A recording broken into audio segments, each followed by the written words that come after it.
AOC. What? She's kind of fun in a silly but earnest, wrong but adorable way. She's like your daughter when she comes back from her first year at Brown, full of half-baked, half opinions, in need of some gentle, patient deprogramming. But people have to realize new faces doesn't mean new ideas. Drives me crazy. AOC has never introduced a fresh idea or issue in her life. Greg Gutfeld has burst onto the political stage with a flamethrower aimed squarely at AOC, the queen of sharp sound bites and viral roasts. But this time, she's the one holding the loss as Greg drops revelations so wild they blur the line between comedy, chaos, and a career-crushing truth bomb. There is nothing consistent with the Republican Party's continued attack except for the racism and incitement of violence against women of color in this. The Republican caucus threatened my life, and you all and the Republican caucus rewarded him with one of the most prestigious committee assignments in this Congress. Don't tell me this is about consistency. Don't tell me that this is about a condemnation of... Please subscribe to the channel. It helps more than you realize. Greg Gutfeld's takedown of Alexandria Ocasio-Cortez feels less like politics and more like a comedy special dressed up as current events.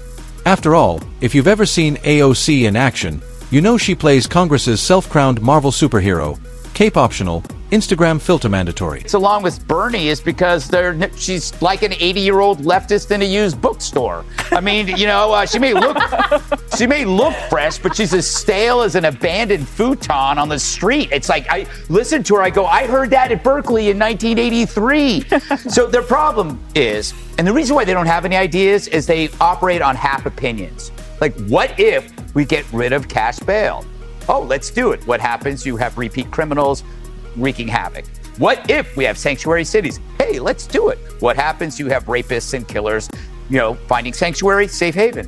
What if we give... She's out to save the planet, end poverty, cure inequality, and maybe even teach your cat yoga, all before brunch. Then Gutfeld steps in, listens to her speeches, and basically says, "This isn't politics, it's open mic night, and I came ready with a mic drop." I love how she explains it. They're not meant for you, right? But then you have to ask, okay, then what is this debt forgiveness? Who is it meant for? And when you look at the data, it's upper, white, middle-class, liberal women. This ain't welfare, right? These are well-to-do people. It's a bribe for Democrats on the backs of plumbers, truckers, and everyone else who actually does a real job, unlike me. AOC is the symbol of the entitled sponge. She complains about student loans, but she owns a Tesla. The funniest part, how predictable it all is. AOC bursts onto the scene as the self-proclaimed voice of the working class, preaching rooftop gardens and free everything dreams, while Greg Gutfeld rolls in like the sarcastic uncle at Thanksgiving, the one who refuses to let any grand plan slide without a snarky jab. Think about what their ideas incentivize. That would be nice. So where are their ideas going to come from? Trump. The only way they're going to create a message is based on whatever Trump does. So I have some slogans for the Democrat Party. Oh, wow. The Democrat Party, when you're tired of success. Okay. The Democrat Party, make America suck again. Democrat Party, the first choice for illegals, vandals, and dead people. Greg doesn't come at her with charts, graphs, or policy papers. Instead, he grabs her whole pitch, spins it like pizza dough, and bakes it in the comedy oven. Suddenly, her billion-dollar proposals sound less like serious policy and more like a teenager maxing out a Sephora credit card. But the punchline isn't just laughs, it's exposure. Because when Greg breaks it down, he's not only mocking AOC's theatrics, he's peeling back the curtain on the contradictions that make her both the internet's darling activist and Congress's most ambitious scriptwriter. Like railing against capitalism while live streaming in $200 hoodies, sipping organic kombucha that costs more than a family's weekly groceries. And here's the kicker. Greg doesn't just torture ideas, he points out that her biggest wins mostly exist on social media. To him, AOC's TikToks are less about legislation and more about performance art. Sure, she holds a seat in Congress, but her real office? Instagram Live, complete with ring lights, staged outrage, and a cheering comment section like she's headlining Coachella. And when Greg says it, the sting hits hard, because it sounds like what everyone suspects but won't say out loud. Maybe she's more influencer than lawmaker. First, she owns a French Bulldog. Thanks to Cat Temp, I know everything about French Bulldogs. And one thing I know, I got a French they are so expensive They're more expensive than any college tuition. That you got to take care of them. They're adorable dogs. But she owns a Tesla and she owns a French Bulldog, and she wants you or your dad, the electrician, to forgive her student loan. That's BS. Turn in the Tesla, sell the dog. I'll buy it half price. And the receipts? Oh, he's got plenty. Greg loves pointing out that AOC's Green New Deal, her supposed crown jewel, reads less like a policy plan and more like a teenager's vision board. Free healthcare, free education, guaranteed jobs, maybe even free puppies. The catch, of course, is figuring out who's footing the bill. AOC waves toward billionaires and corporations like they're an all-you-can-eat buffet, while Gutfeld dryly reminds her that math is still a thing. Suddenly, the utopia feels less like a revolution and more like your broke cousin's Venmo request. Ambitious, heartfelt, but completely unrealistic. Sure, it's emotional, maybe even inspiring, but strip away the buzzwords and it's about as sturdy as IKEA furniture built without the instructions. And the fallout? Always hilarious. Conservatives pass around Gutfeld's takedowns like holy scripture, quoting his mockery of her climate math as if it were a newly discovered book of the Bible. Meanwhile, progressives rush to her defense like she's the last line of protection against the apocalypse, dismissing Greg as just plain mean. Meantime, AOC has taken a break from doing nothing to get into a beef with the Twitter chief. On Tuesday, she tweeted, LMAO at a billionaire earnestly trying to sell people on the idea that free speech is actually an $8 a month subscription plan. That's a reference to Musk's plan to charge people $8 a month for verified blue checkmark status. But he hit back tweeting, your feedback is appreciated. Now pay $8. To be fair. And right in the middle are regular people, cracking up, because let's be honest, Gutfeld versus AOC is funnier than half of Netflix's comedy lineup. But beneath the punchlines, there's a sharper edge. Comedy has always been one of the deadliest political weapons, and Greg wields it like a scalpel. He's not just mocking AOC's policies, he's dissecting the way she sells them. The branding, the image, the social media buzz, all polished, all louder than the messy reality behind them. Her slogans might sparkle in a tweet, but under the weight of real governance, they crumble fast. That's why Greg's exposure stings. Not because it's mean, but because it's accurate. He says the quiet part out loud. Is this Congress or TikTok house? And the timing couldn't be juicier. In today's politics as entertainment era, AOC plays the influencer, while Gutfeld steps in as the critic, turning the whole act into a roast. And like any great roast, the real laughs come not just from the jokes, but from the uncomfortable truths hiding underneath them. To be fair, she'd love to spend the $8, but she already bought a Tesla. He also tweeted a photo of some ugly AOC merch she's trying to hawk for $58. Overpriced merch, AOC. Seems pretty capitalistic of you, which according to you makes you evil. And according to anyone paying attention, also makes you full of. When Greg mocks her economic math, he's really exposing just how flimsy some of her big proposals are. When he pokes fun at her working-class persona, he's spotlighting the gap between her rhetoric and her reality. And when he roasts her Instagram activism, he's showing how much of modern politics has drifted into theater instead of substance. Then comes the fallout. AOC, never one to dodge a Twitter brawl, often claps back in ways that only keep the fire burning.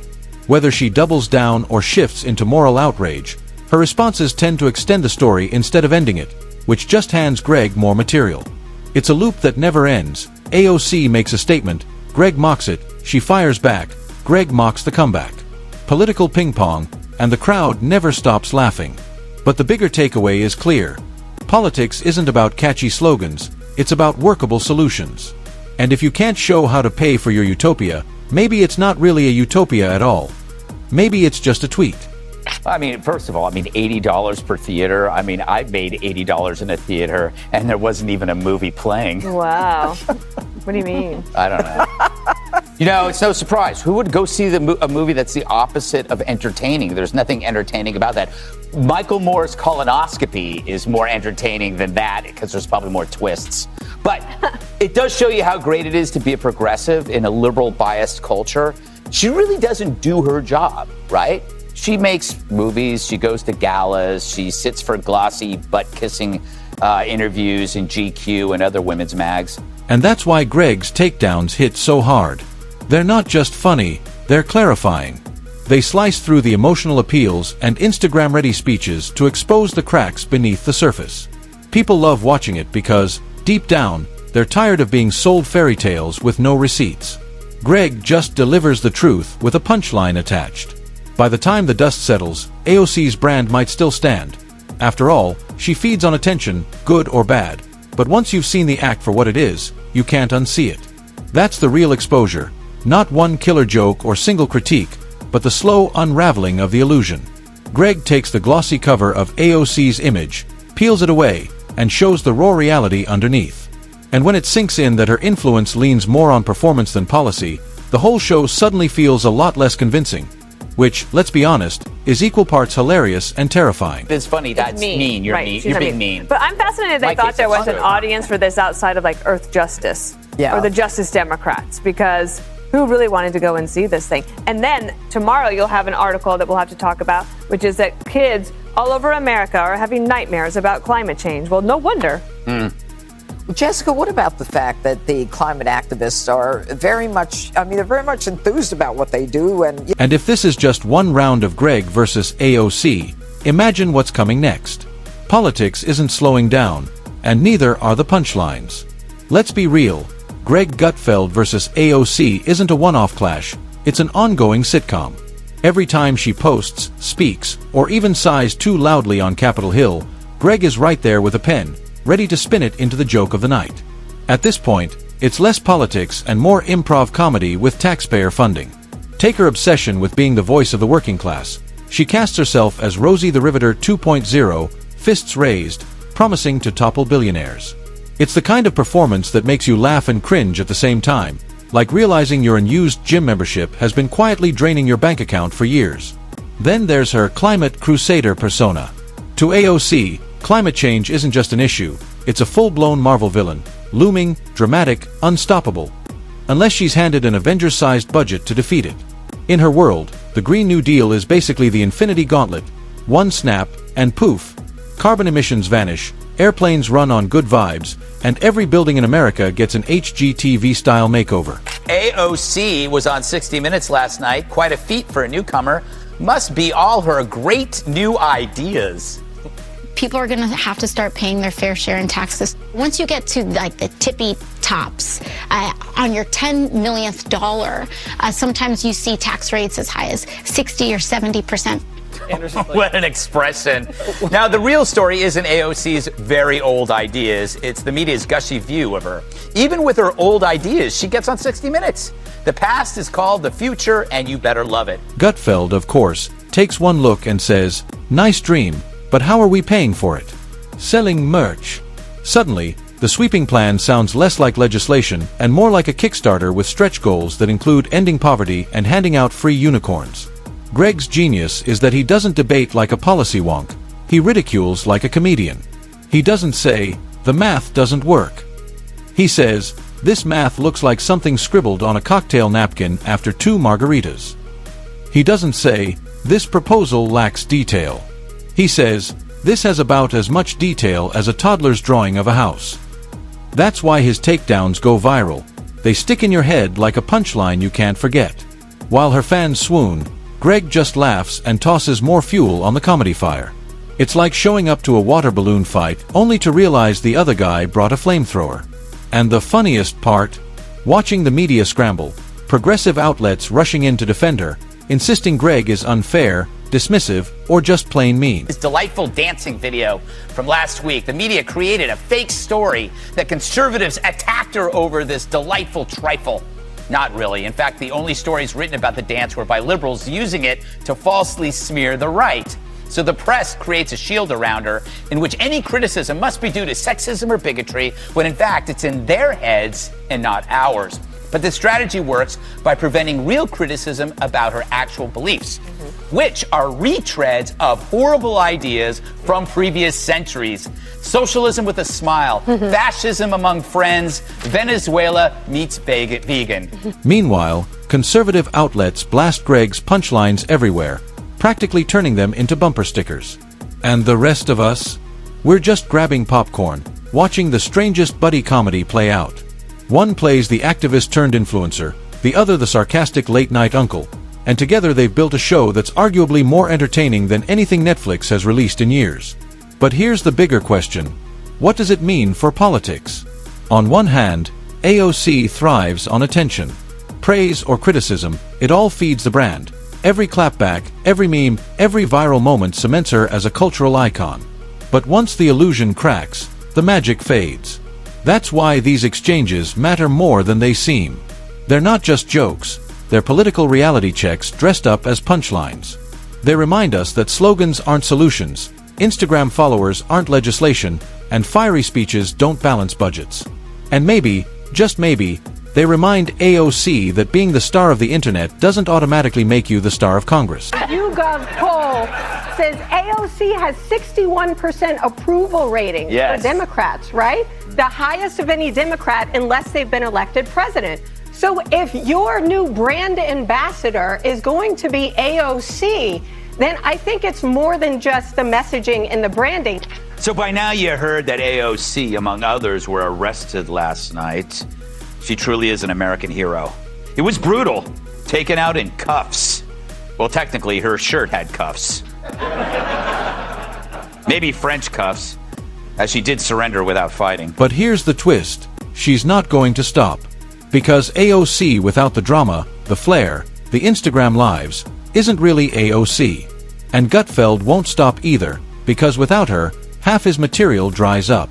It's politics' weirdest symbiotic relationship. She feeds him content, he feeds her relevance, and the rest of us get front row seats to laugh through the chaos. So buckle up, this saga's nowhere near finished. Every proposal, every stunt, every fiery speech is just another episode waiting for Greg to spin into comedy gold. And if you thought this round was rough, just wait. Because if AOC is the influencer of politics, Greg Gutfeld is the heckler who never leaves the club. And in this comedy club called Washington, the mix always hot, the punchlines are sharp, and the exposure never stops.